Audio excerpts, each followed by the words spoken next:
Hey folks, this is David from 60 Second Designs, and today I'm going to be covering the Appearance panel. The Appearance panel allows us to make changes to the appearance of an object, group, or layer. We can find this panel by navigating over to the top of our screen and clicking the drop-down button labeled Windows in the toolbar. From there, we can then select Appearance.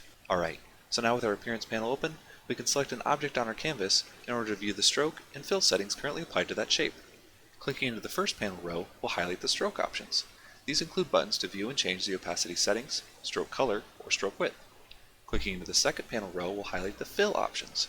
These include buttons to view and change the opacity settings, or fill color. Finally, the buttons on the bottom left of the panel will allow us to add a new stroke, fill, or illustrator effect to the object, whereas buttons on the bottom right will let us clear the appearance settings of our object, duplicate a selected item, or delete a selected item within the panel. And that's all there is to it. Remember to like and subscribe, and if you have any questions about the Appearance panel, please post them in the comments section below. Thanks for watching!